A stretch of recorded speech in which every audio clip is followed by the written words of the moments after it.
your values and fight for your friends. Fight through this blight, find the light at the end. Through the age of the dragon, the people will talk of the day they were saved by a hero named Hawk.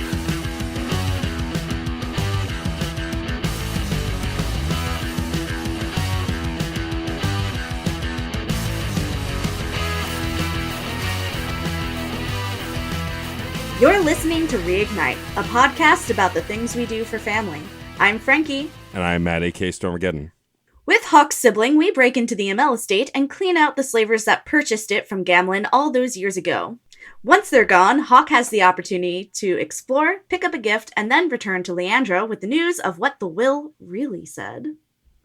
Bum, bum, bum. Before we get into the bulk of the story of this mission and episode, we, for the first time in the history of this podcast, are concurrent with news. Oh, God. I feel like when we were doing season 3, there were burbles of the Legendary Edition, and we did do a whole roundtable on the Legendary Edition. Yeah. But, the news was it's coming. There wasn't the quality of life features weren't really worth reporting on. But for the first time while covering a franchise, we have a brand new entry coming. That's right. Dragon Age Veilguard is coming. Now, you may say, what the fuck is Veilguard? I thought it was called something else. Well, we're going to get into that. So, since we last recorded, E3 happened, except E3 doesn't exist anymore. So, Summer Game Fest happened. I've been saying Summer Games Fest because there are many games there for years, but it is not. There is no S. It's Jeff Keighley's Summer Game Fest. And during that, there was also an Xbox showcase where we had unveiled through BioWare's folks the newest cinematic trailer, and then a few days later the gameplay trailer for the Veilguard. I think the week before they announced the name change, I guess they knew that it was going to be in the showcase, and we're I guess we should tell people this is the game so they don't get confused. Yeah. So before we talk about the cinematic trailer and the gameplay and the release and stuff, what do you think of the name change from Dreadwolf to the Veilguard? It's so stupid. Veilguard is just such a stupid name. I'm getting used to saying it though, but it's just, first of all, it's very literal. Second of all, well, actually, you know what? I'm gonna go back on the literal thing because all their names are pretty literal. That's true. So that's not that big a deal. I feel like the phrase Veilguard is so close to Vanguard. Yeah. And that trips me up a lot. I don't know. Dreadwolf made so much sense. But then again, when you are working on a project, you don't know what the name is going to really be until you finish the project. Right. So as a writer, as a creator, we both know that you can give it a temporary name, but when you get to the end, that name might not make sense anymore. So maybe, even though Solus is the Dreadwolf and he is the antagonist of the entire game, sure, maybe that is not what they're going for. And it feels like they're continuing the tradition from Inquisition, because the Inquisition was what you joined in the third game. So now you're joining the Veilguard in the fourth game. But it's not like Dragon Age Origins was called Dragon Age Wardens. No, it wasn't. And Dragon Age 2 is just the odd one out. I still think they should have just called this Dragon Age 4 and circumvented the whole nonsense. I heard that Dragon Age 2 was supposed to be called Dragon Age Exodus. I mean, that's a cool name. I wouldn't. That is a cool name. But yeah, I mean, I think the hang up with Dreadwolf is we don't know that he's called Dreadwolf.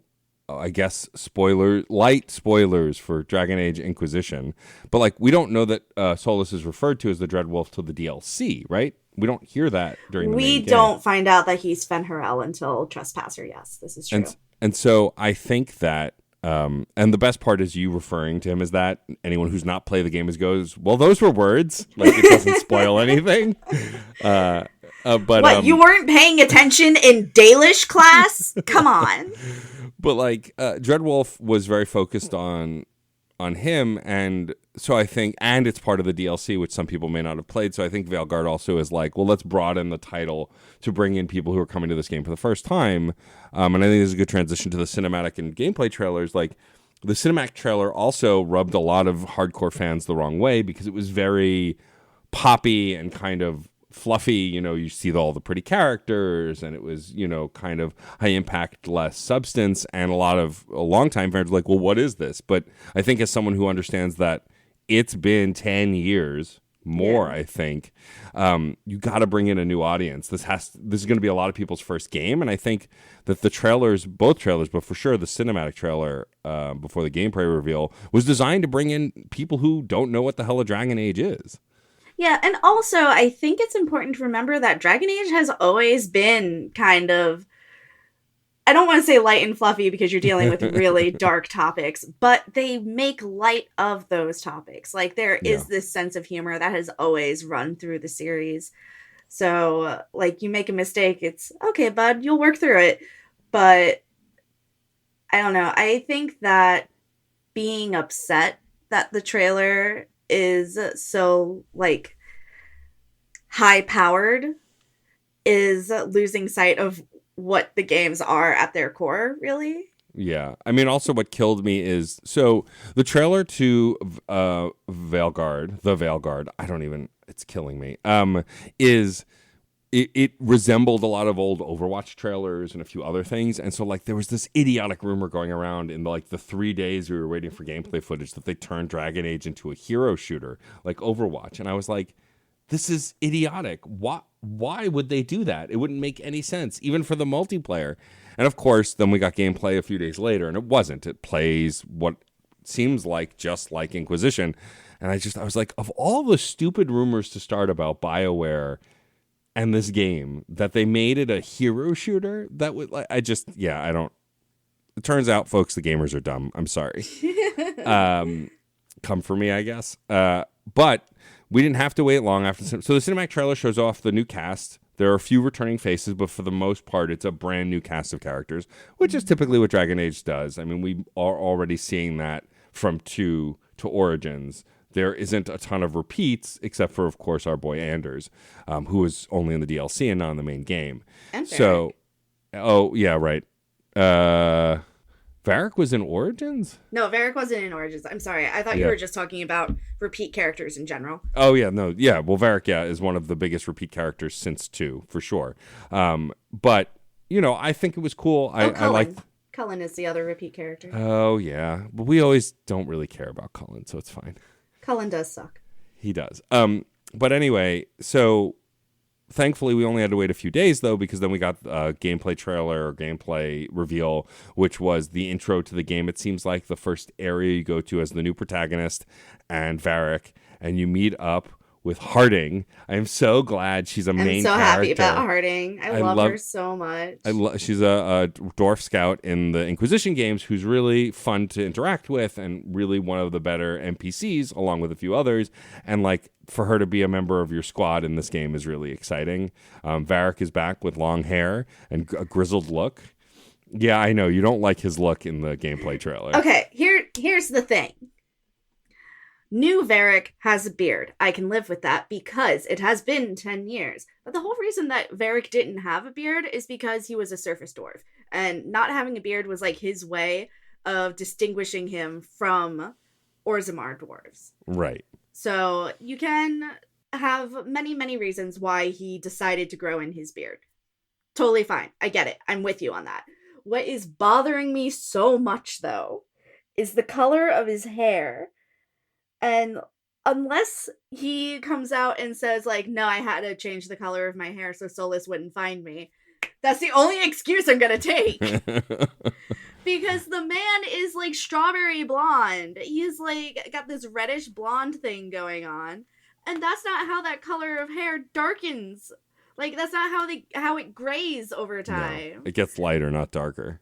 Like, he should be full-on white, if anything. Well, to be fair, though, in this gameplay trailer, they are in, like, a darkened city. The sky has gone black. Like, the lighting is wonky, so maybe once he's... Lighting does not turn your hair, like, dark gray. Like, okay. It doesn't... No, absolutely not.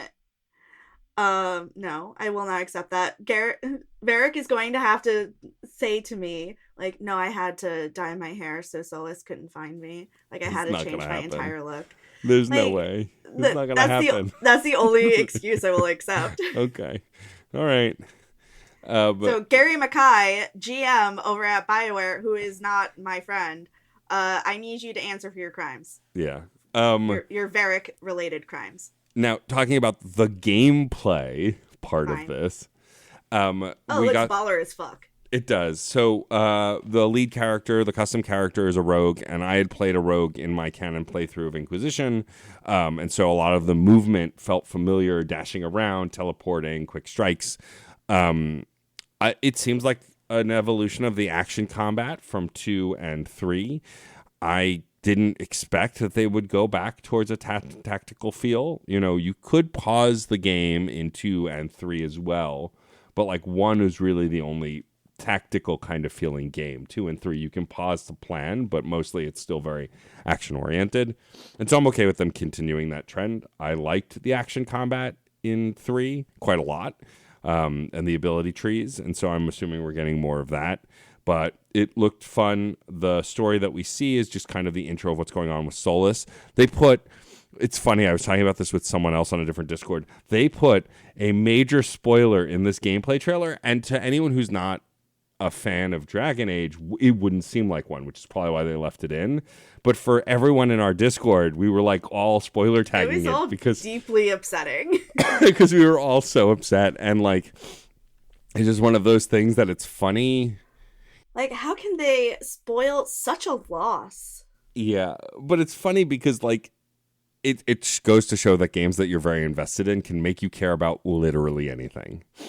And it did. It felt like when I saw it happen, I gasped. Yeah, it was upsetting. So if you want to know more about you. what we're talking about, you can watch the trailer. Can I say one thing about the investigator? Yes, What's please. her name? Neve? Neve, I think, yeah. I think that's her name. I love her and her stupid little hat. Yeah, it's great.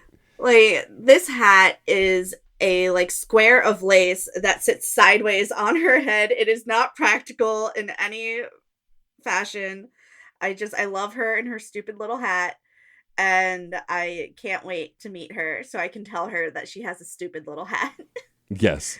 Like, fascinators are not functional by their nature, but somehow the way that it sits on her head makes it even less functional. Like, how can you be less functional? Yeah, no, I agree. The whole new cast, the whole new cast looks awesome. Also, it is frustrating how attractive the entire new cast is. Also, the fact that so it has been confirmed. I didn't see where, but someone else was telling me in one of the other Discords that not only is Harding available as a companion in this game, but is also romanceable in this game, which is exciting. I will keep very lightly romanceable in Inquisition. Right, you could flirt with her, but it never really, I think, goes anywhere. You can just kind of flirt with her. I think it's kind of cool that the game is taking place 10 years after Inquisition, considering it's been about 10 years since Inquisition. That makes sense. I think when games do that, it just makes it easier to wrap your brain around. They also revealed in the cinematic trailer we were talking about earlier that the release date is fall 2024. We don't have a hard and fast date yet. My guess is November, right, like close to the holidays, to try and get that get wrapped up in the holidays. But I also don't know what else is coming out besides all the new Nintendo stuff that's coming out in September and November. I don't know what other. Just in time for me to make my case for why my research budget should go to a new Xbox. Also, I guess we can say it here, although I think we've toyed with it or talked about it before. We will not be covering this game, Veilguard, cold when we get to it. Frankly, yeah, I think that would be impossible. It's one thing if one of us has played it and the other one hasn't. Like, that's a fun social experiment, but neither of us playing it, I think that's too stressful. It's just too hard for us to plan, and also I want to enjoy it. I mean, I enjoy doing this, but I think it'll be more fun if I have an understanding of the game. I can continue my canonical playthrough, not the playthroughs we do here. I think we'll have more than enough. I think it will be better for us to have done a run that we like enjoy, because then we don't have to think academically about it. And then when we go back to it, then we can be more thoughtful and academic. Yeah, I agree. And I think it'll just be we want to sink ourselves into this game without it being work because, I will say that as much as I loved getting that first experience of Andromeda through the podcast, it was fun to kind of run the pools and bet on who I'd fall for, and all of that stuff was a lot of fun.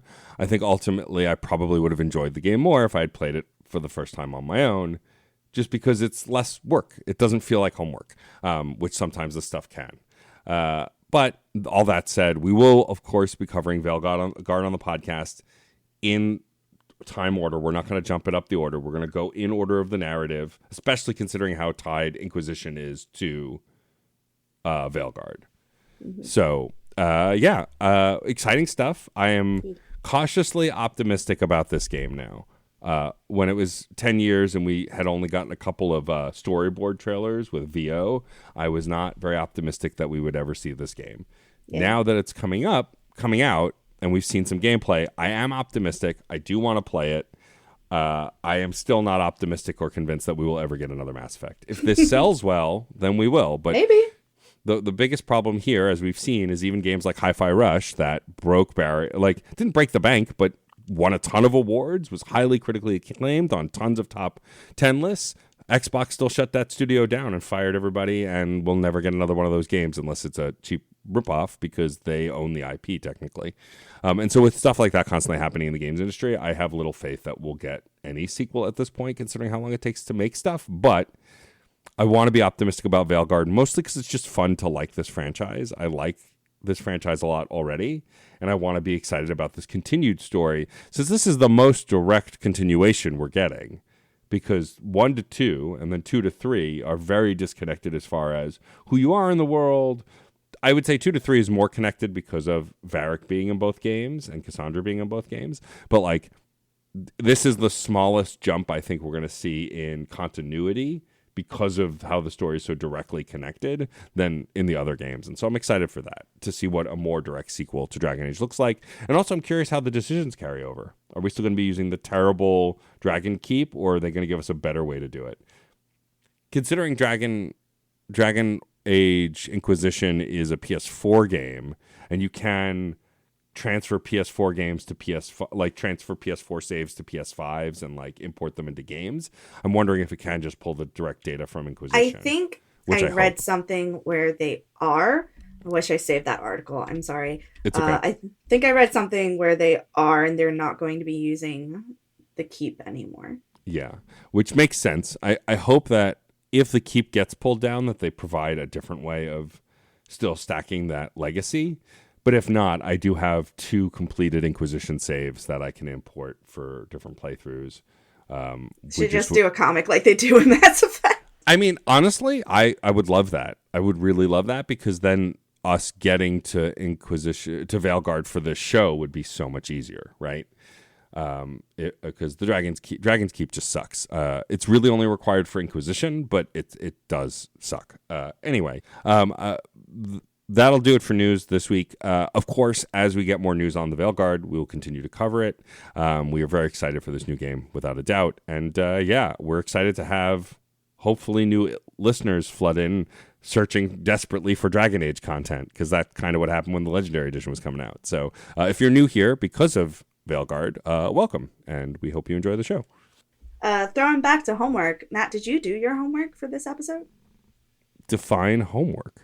Playing the mission. Playing the mission is our homework. Yeah. Of course I played the mission. I did happen to play the mission when prepping for the first episode, so it's been done for a while, but I did play it. All right. So just to recap, the mission is we have to go into the Amel estate to find the will of our grandparents, Leandra's parents, because Gamlin seems a little sketchy, and we don't like that, so we're gonna sneak in. I wonder if the head of the estate is named Stephen. Why? Stephen Amell. He was the lead on Arrow. His name is Stephen Amell. He's an actor. I was being funny. Anyway. It wasn't very funny, because we know that the estate was taken away from the Amels. That's true. That is true. You did a very bad job. Speaking of doing a bad job, we do a bad job at sneaking because within minutes of walking into the estate, yeah, like we don't even sneak. We just walk in and say, "What's up, motherfuckers?" yeah, we fight everyone in that building from the minute you walk in. So the fact that both Hawk and your sibling says, "Oh, we'll sneak in, we'll get in, get out, no problem," I laughed. I was like, "Yeah, okay, sneaking, my ass." The only one who can sneak is Varric, and even he is not great at sneaking. I could sneak. That's true. You could sneak. I'm a sneaky guy. You are. That's true. But we don't. We walk in and we say, "Sup?" And Stab. And then, yeah, blow everything up. I set off a lot of fireballs, and yet the building magically never catches on fire. Who'd you take? Who did I take? I took. Obviously. Oh no, it's the same. I will never take my brother again. Oh no, I think I had to take. You had to take your brother, right? So I took Varric and Anders on this one. Okay, so I switched out Aveline for Bethany. Mm-hmm. So I had Bethany, Anders, and Varric. Because I'm gonna try to be a little less like, let me balance my party, and more like, who do I want to hang out with? Yeah, I mean, besides bringing Anders to heal me, I think I'm gonna try and be. So here's the problem, though, is I'm not a rogue, so I need Varric. You need a rogue. So I will be able to do less of that, but also like the ratio of characters I love to characters that are just okay is kind of split. So I think I'll be fine. Okay, cool. So I switched out Aveline for Bethany. Short hair Bethany is very harsh. Yeah. Like, it freaks me out sometimes. 'Cause I'm like, you are very intense and hard. And you seem like you've been in jail a couple of times. And, like, nobody should fuck with you. Whereas if you play with the facial preset that gives you long hair Bethany, she's so soft and, like, gentle and not delicate because she is a mage and she has learned to fight, but like she seems just so much friendlier. Yeah. But short hair Bethany is very off-putting in my opinion. Yeah, I mean, I'm thrown by her with short hair just because I'm so used to her with long hair. Although, again, with me, she was with me for a lot shorter of a time. Yeah, you have Carver. I do have Who Carver. also looks weird, in my opinion. Yeah, my Carver has like this chiseled jaw. I don't like it. It supports his asshole attitude. He looks like a Chad, and he acts like a Chad. Was he a nightmare the entire mission? Complained a lot. Did he say anything? Nothing of note that I can recall. He mostly complained. Him and Varric fought a lot, but beyond that. Yeah, Varric and Bethany have a good rapport. Bethany says to Varric, like, are you really just, like, not concerned about apostates? Because she can't believe that somebody out there would just not be concerned about being around her. Right. And he's like, oh, sweetie, there are so many people who want me dead. I so don't care. Yeah. And I'm like, yeah, that's valid. And Bethany, throughout this mission, to her credit, she never complains. She's very eager. Like, this mission is for her. Yeah. I mean, I think Carver wants to get it done with. It's for him as well, but he's less like, let's help mom, and more like, let's be done with this nonsense. I think it's really more intended for Bethany. Mm-hmm. So as you make your way through the cellar, you find the Amel crest. It's very iconic with the Dragon Age 2 imagery. Mm-hmm. We'll have to send it to Case because I think that's going to be important for this episode. Yes. And when you look at the crest, you get a codex entry. Did you take the time to read it? I don't. If I did, I don't remember it off the top of my head. It's a letter from Lady Amelie de Montfort. And first of all, she's a bitch. Second of all, she does share some information that we didn't have. So, going through this mission, what was your impression of the series of events? That we had to get the will. Gamlen. I'm sorry, I was not specific enough. What led to the estate not being in Gamlen's possession? Gambling, I believe, like gambling and debts, and he gave it up to satisfy those debts and what he owed.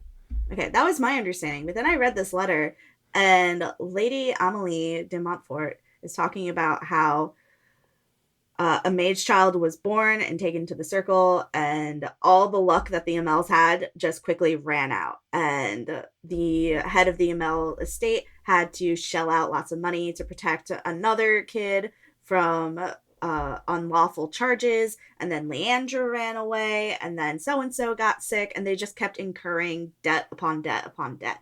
Mm-hmm. So I'm starting to wonder if Gamlin was not wholly in the wrong. Like, I think he contributed, but I think it was his attempt to try and fix things. I would say that Gamlin is just as much at fault as other people. I wouldn't say that he's less at fault because of these other issues, personally, because ultimately he did still lose the estate and gamble it away. Him being in that state, him feeling cornered or hopeless, I'm sure a lot of things lended to that. But he also did, and we'll get more to this when we discuss the will, but lied about what Leandra's father said, lied about like other things. And so yeah, I am less that's inclined very valid. I'm less inclined to feel sorry for him. I am inclined to agree that it's just one rung in a long line of fuck ups. Yeah. Did you find any presents for Carver? Oh, I don't think so. I found a portrait. Yeah, I don't think I found a portrait or anything for Carver. Or it's possible I looted it and it's in my inventory and I haven't given it to him yet. You just haven't talked to him yet because why bother? Well, that, yeah. So it is possible that I found it and then just didn't give it to him yet. Well, once we get the will, that's it. We're kind of done. Yeah. And we go back home and we confront Gamlin. And I guess Leandra is part of the confrontation, but the target is Gamlin. And we give her the will. Right. And when reading it, she discovers that her father had no ill will to her for leaving, wanted her to have the estate, and she was in the will, even though Gamlin was telling us that he wanted nothing to do with her after she left, and how this kind of discounts, while Gamlin may have been only a small part of the problem of why they lost the estate, he was a big part of why we didn't even initially attempt to get it back, because he kept saying, oh, well, you were never going to get it anyway. Your father was mad at you. You screwed up. Like, he's still spreading lies and being pretty deplorable regardless. And so it is hard for me to feel sorry for him. When things are continuing to be shitty, when things are bad, is a natural reaction, but not always the best reaction. Right. What kind of tone did you take when talking to Gamlin and Leandra about the will? Irritated. Really? Yeah. I was annoyed with him. Understandable. I took more of a like peaceful tone because one of the things that Gamlin said that I really did think was fair was, you left for Ferelden to raise a family. I was here by myself. Right. Trying to deal with everything. So I did my best. And it sucked, and I'm paying for that mistake. What was I supposed to do? So I did take the more peaceful, like, he does have a point, which had Hawk say, like, if the blight hadn't happened, would we ever have come back? Yeah. Which is true. If the blight hadn't happened, would you ever be in Kirkwall again? Right. Yeah, it's hard to know what would happen. Yeah, I think I was mostly annoyed with him until... Oh, for lying, absolutely. Yeah, and the other stuff. And, like... a lot of it comes down to why make this harder, right? Yes, you have every right to be upset that we just showed up on your doorstep, but also this being difficult doesn't make the whole situation easier. It just makes it harder. Did he apologize at all? No. He apologized in mine. Yeah. Because I took that peaceful route. Yeah. And I guess, like, Leandra turned to him and was like, I mean, I thought that I would come back. And Gamlin said, like, look, I'm sorry that it happened the way it did, but I was doing my best with what I had. And Leandra then is nice to Gamlin and is like, you're going to have your house back soon because I'm going to take care of this. Yeah. And it's less aggressive, which never happened in my playthroughs before, which I found very interesting. Yeah. Leandra says that in mine also, but she's more like, well, don't worry, I'm going to fix all of this. So you can Yeah. just sit out and I'll take care of it. She's more like stern motherly with him Yeah. than, which is typically, I think, the route because I'm often annoyed with him. He does kind of suck. He He does. did say some mean things to our mom. That's true. So, yeah, I don't perfectly agree with Galen, but I do now understand that there were other factors going on behind the scenes that we didn't know about. Yeah, I think it continues to do what Dragon Age does do best, which is write complicated characters and interesting stories. How well you think they tell those complicated stories changes from episode to episode or mission to mission, rather. But I mean, they do try and make things not cut and dry. And this game is very much, with some exception, a gray area of the game, right? Like there are certain things that are like, a lot of our All Templars, our bad takes and all of that are pretty stark and correct. But there are other things that, like, we haven't even gotten to the Canary yet, but everything to do with the Canary is this kind of weird gray area navigation as you try and understand things, at least in the early parts of the game. And like, I think they did that a lot in Origins and will continue to. I think they never want you to feel like the justified hero who's always right. They want you to question things, which I appreciate. There are so many Arthurian style stories where the hero is just right and the hero of legend, and this doesn't really do that. Whereas, a lot of the stuff in Mass Effect, Shepard is often considered the authority on everything, even if you do some fucked up shit. Shepard is often revered as the hero, considered the authority. It's a lot murkier with the Dragon Age franchise, I feel like. Before any Arthurian scholars come for Matt, I would like to say that we understand that Arthurian legend doesn't feature an all-perfect hero, and we know that King Arthur is very fucked up. Yes. I was trying. That's definitely not the word that you meant, but I didn't want to slow your roll. Right. I was grabbing at like hero of legend stories. I understand that it's more complicated than that. I'm going based on the King Arthur and the Knights of Justice cartoon version. That's what I'm basing my take on. Should be going off of Quest for Camelot. That's obviously like the end-all be-all Arthur story. Right. I'm just definitely not talking about the Once and Future King, for sure. Why not? What's because wrong with the Once and Future King? I read it once and I don't remember it. Oh, okay. I thought you were like, fuck that book. No. No, that's what's wrong with T.H. White? T.H. White's my boy. No, there's nothing wrong with T.H. White. If I want to have a take that's going to get me thrown out of the nerd community, it's that I think Tolkien's books are actually not very good at all and hard to read. So that's me. Yeah. So I hate Lord. I do hate the Lord. I mean, I love the movies. I think they're boring. Oh, well, you're wrong there, but that's fine. The new movies are boring, but the original trilogy is the best. I tried to watch, this is not Dragon Age related, but forgive me. I tried to watch the first movie, The Fellowship, and I was so bored. I was like, I can't with this. And I tried it twice because I tried it while I was on a plane because I was like, where am I going to go? I'm trapped here. I was like, I would rather sit here and do nothing than watch this movie. I saw them in the theaters as a little kid, or a young teen. So you have like a nostalgia about it. Yeah. Maybe that's what it takes. Maybe. I don't know. I'm going to try watching them again with friends, and maybe that will help because I'll be surrounded by people who are passionate about it. Yeah. But we'll see. Anyway. Moving on. Sorry about that interlude where you found out. Right, I'm sure our audience my hates darkest us secret. I'm sure our audience hates when we get off topic. We never do that. It's my darkest secret. So you didn't have this part, but I'm gonna talk about it. If you talk to Bethany again, she kind of yeets Gamlin out of the house, and she's like, "Go fucking shopping or something. I don't want to see your face." And you have this moment with Bethany where she realizes that the will actually meant a lot to her personally, and not just getting it for Leandra. Like, she thought she was doing this as a gift for her mom, but for her, it also meant knowing that she had family that didn't hate her, that her grandparents included the children in the will. So they didn't bear the kids any ill will. Ill will. Sorry. So it was important for Bethany to hear that and to know that. And I feel like mages are a better analogy for queer people than they are for people of color in this game. I had a conversation with someone about the game recently, and his take was that the game tries to do a racism is bad storyline, Yeah.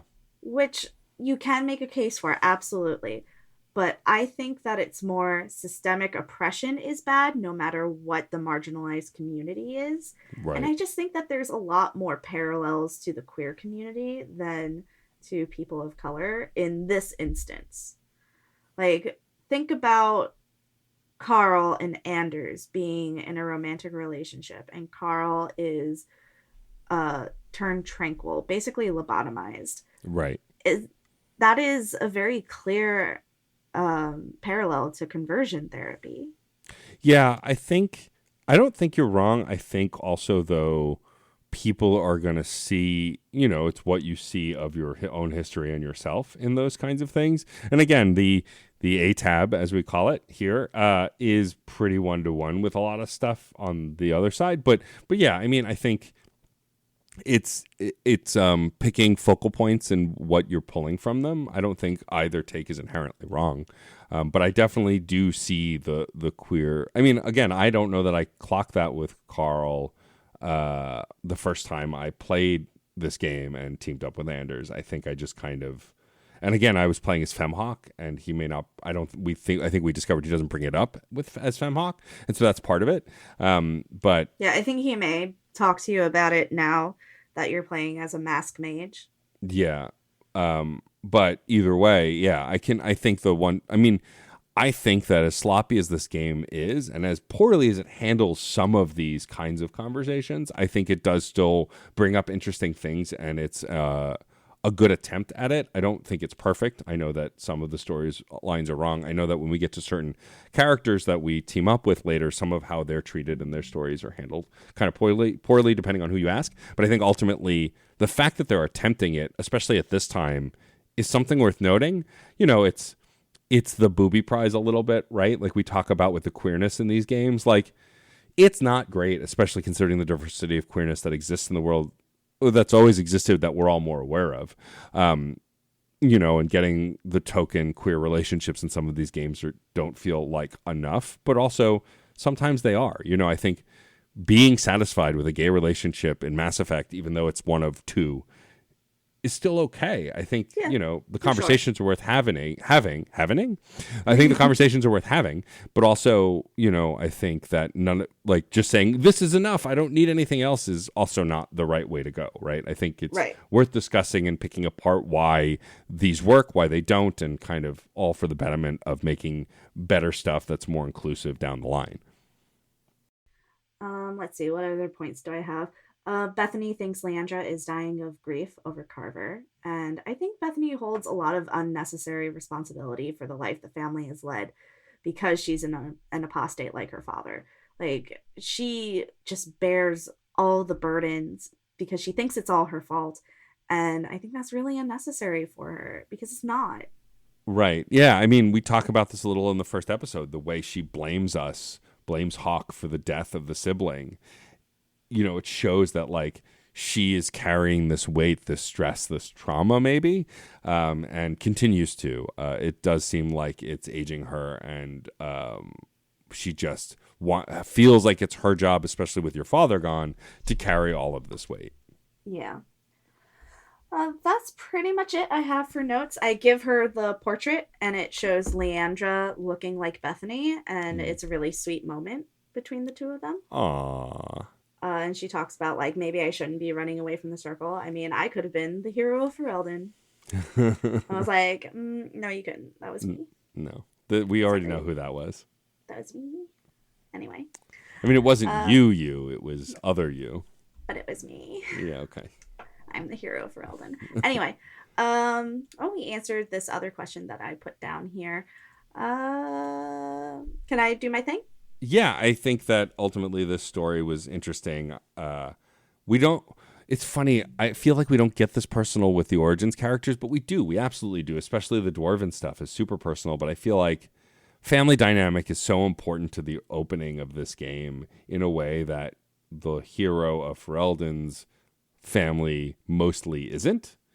Unless you are playing the highborn dwarf, because the highborn dwarf, it's all family politics. You're part of the family drama. But like beyond that, a lot of the other stories are orphans or loss of family or whatever. And this is, I guess not all of them, but a lot of them do. I just don't feel like a closeness like this in Origins. Yeah, I think I can see that. It feels warmer. It feels richer here. The Warden is very much a character that has to strike out on their own, regardless of what family they had or did not have. Because you had the City Elf, who definitely did have a family. The Dalish Elf had the Dalish. Yeah. Koosland, the human who is not a mage, that their entire family is killed in front of them. Yeah. So like, there's this huge, like, whether or not they had a family, they got separated from them in a very harsh way. Right. And even when you play the low born dwarf, you have a sister who you love dearly who marries into the royal family, and like that feels warm. But yeah, I think there's just something about how this family dynamic is designed and written is just done really well here that makes me feel for the family in a way that I just don't know that I did as much in Origins. Yeah. Unless you have Carver, in which case. Then I care. Yeah, who cares? Carver sucks. I'm sorry to any Carver stands out there. If you love Carver, can you please write to us and tell us some reasons that you love Carver? I was going to refute it. I was like, I don't apologize to the Carver stands because I don't think they exist. If you exist, you can write me hate mail at reignitepod@gmail.com. And then thank me for acknowledging your existence. Exactly. But yeah, you have some news from QCon. Yeah, so I went to this convention called QCon. It is a very like small Comic-Con type thing that is run by Queen's University here in Belfast. It was very small, but which is not to say that it wasn't worth going to. I went on a Sunday, and we all know that cons on Sundays have weird energy. Yes. Like, even if you haven't been to the rest of the con on a Sunday, it still feels like you've been walking for days. Why is that? I don't know. The pure exhaustion in the air, maybe? Yeah, I think that's what it was. I had a really nice time. I didn't really cosplay. I wanted to do this thing where I went as an NPC and gave out side quests and rewards for the side quests, but I had a panic attack about what clothes I was going to wear, so I wound up not doing that. But I did make a bunch of rewards, and they did not go to waste, so I gave them to cosplayers that I thought were cool, or like an artist that made me happy. Speaking of art, I'm your biggest fan. I'll buy your merch until I'm broke, babe. Fandom Corner. Welcome to Fandom Corner. I am bringing it back, baby. I gave a lot of my time and attention to so many beautiful artists and their work while I was at QCon. I have a horde. Like, I didn't even show Matt how many I have. But I have so many business cards, and from now on, every episode I'm gonna pull a business card and we're gonna talk about an artist. Some people had Dragon Age stuff, some people have Baldur's Gate stuff, but I just think it's nice to shout out some local artists who create and do beautiful things in case anybody's looking for a gift. And yeah, I just want to lift up some local artists because they were all so lovely and so sweet, and I bought 2 beautiful prints while I was there. I got my girl Alfira from Baldur's Gate, and I also got a hedgehog riding a fucking rooster playing bagpipes. That sounds unhinged, but it's so me. It is so you. It also has some, I know it's not a Sonic hedgehog, but it feels like Sonic energy a little bit. Like if they were anthropomorphic, I would also be like, okay, I'm here for this.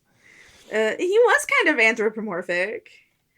Hang on, I actually have a picture of it that I'm going to show you because it's downstairs, so I'm not going to go downstairs and get it. That's but fair. There you go. It's in your chat now. Okay. So today we're going to be talking about 70% Cocoa. That's 70%cocoa.etsy.com.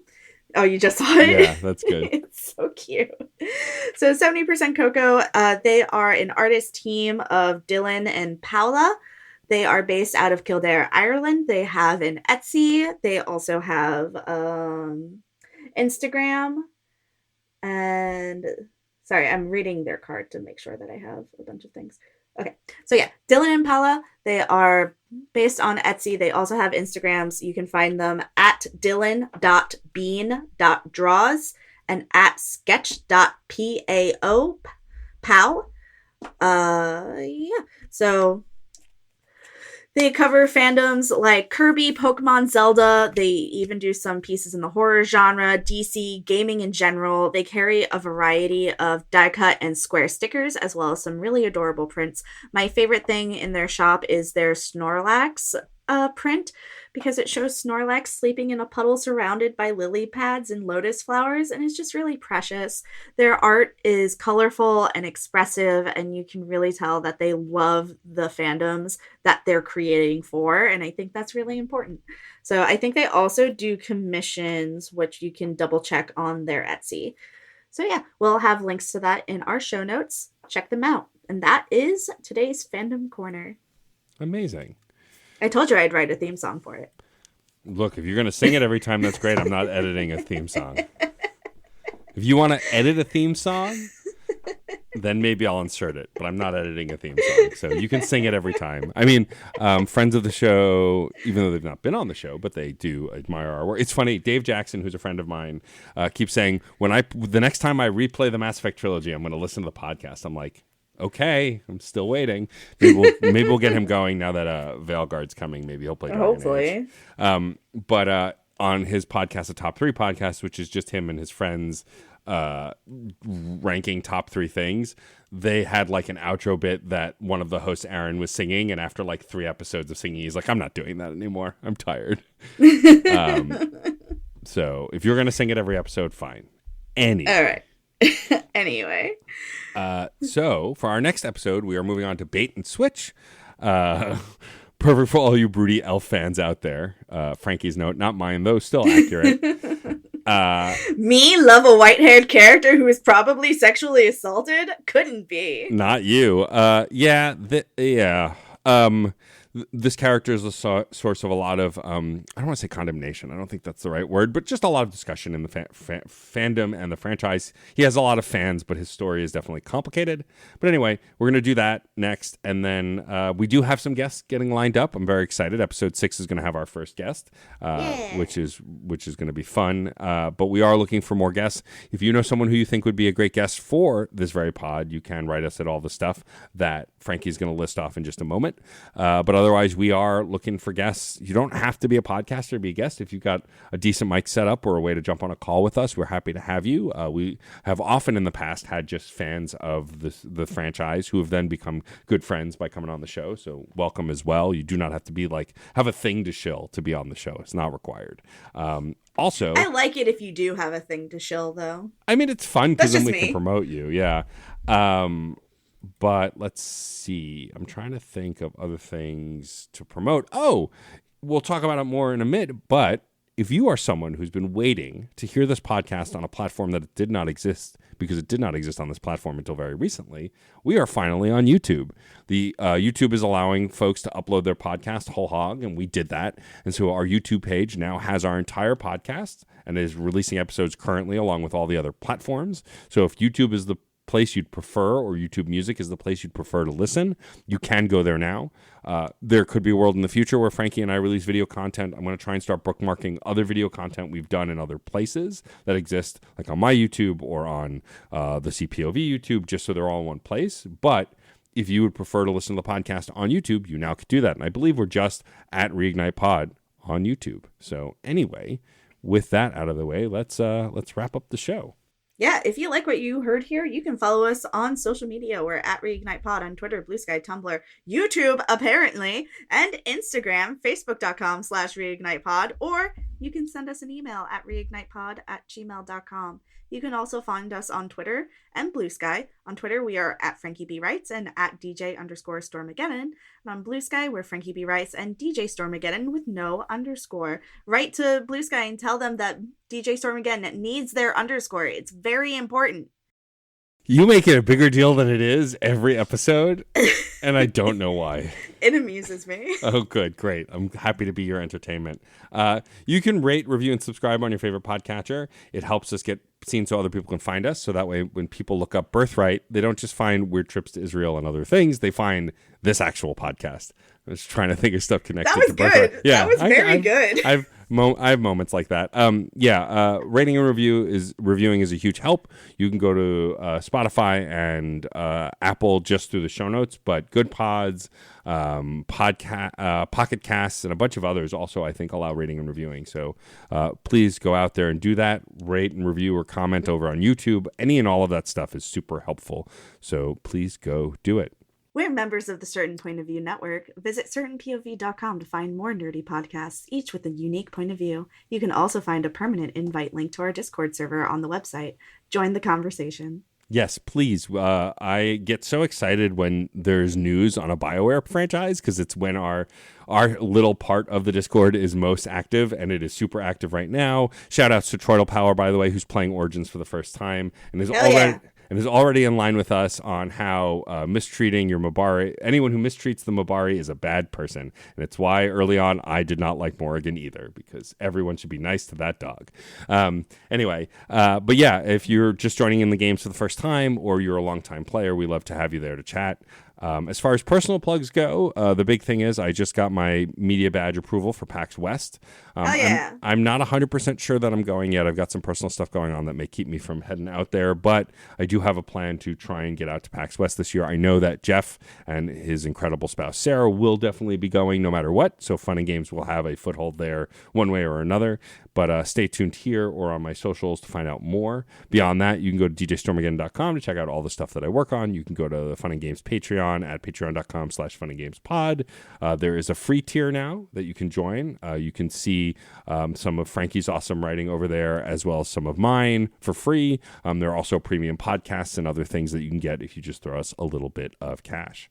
You know, PAX West emailed me to be like, you want to press pass? I mean, they don't know where you live right now. I know, but I was like, there's no way I'm going. No. Like, there's just no point. The flight alone would be... Like, no. Are you going to pay for me to go there? No. They are not. Anyway, for personal plugs, nothing new for me. I delivered my monster fucking paper and it went great. I am helping out with EasterCon, which is a local convention that happens here in the north of Ireland every year. So yeah, if you like what I do, kick me a couple of bucks on Venmo. I'm at Frankie Brad is hella rad.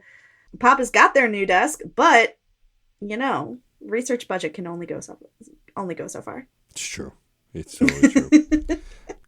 We'd like to thank Case Aiken for developing some awesome and amazing shirt designs that you can find at certainpov.com or on the Teespring for certainpov.com. You can also go to our incredible Redbubble page and find some cool designs that you can do with our old logos or the new logo. And of course, always thank you to Case for designing each individual episode's show art. We really appreciate it. Yeah, we do. We'd like to thank Miracle of Sound for our new theme music. And also, of course, thank you to Red Spinks for our Dragon Age-inspired logo. You can find more of their work at Chaos Does Art on Instagram. And finally, thank you for listening. I'm Frankie. And I'm Matt, a.k.a. Stormageddon. And remember, all Templars are bastards. Fight for your values and fight for your friends. Fight through this blight, find the light at the end. Through the age of the dragon, the people will talk of the day they were saved by a hero named Hawk. Hawk, Hawk, Hawk, Hawk, Hawk.